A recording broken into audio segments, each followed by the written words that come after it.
Ever feel like the universe is personally out to get you? Some days are just a never-ending series of fails.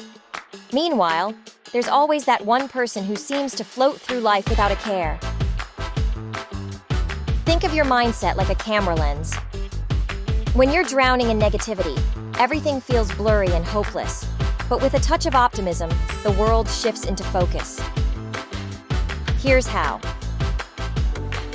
Instead of spiraling, you start to see problems as hurdles to overcome, not the end of the world.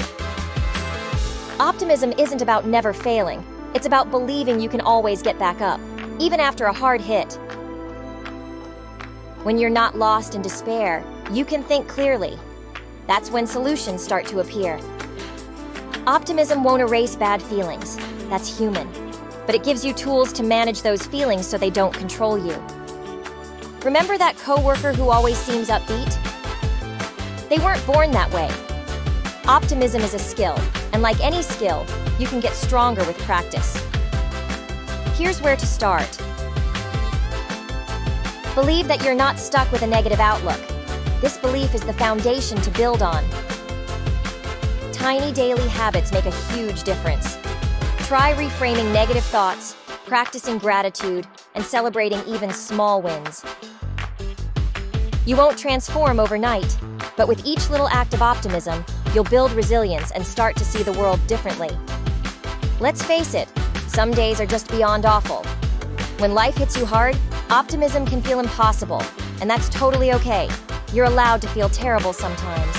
Don't beat yourself up for struggling. That only makes it worse. It's not about faking happiness, but maybe there's one tiny good thing to hold on to in the storm. A kind stranger, a favorite song, anything that gives you a flicker of hope. Optimism in these tough times isn't about believing everything will be magically okay. It's about believing that you will eventually get through it. The real power of optimism is the hope it gives you. It's not a hope that things will be easy, but a hope in yourself. The belief that you're strong enough, smart enough, and resilient enough to face whatever challenges come your way. It's okay to start small. Don't try and change who you are. You don't have to be that annoyingly cheerful person. Think of optimism as a tool for your hardest days.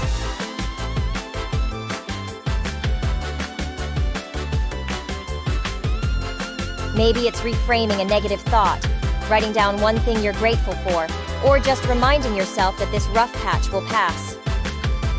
Start there and let your optimism grow.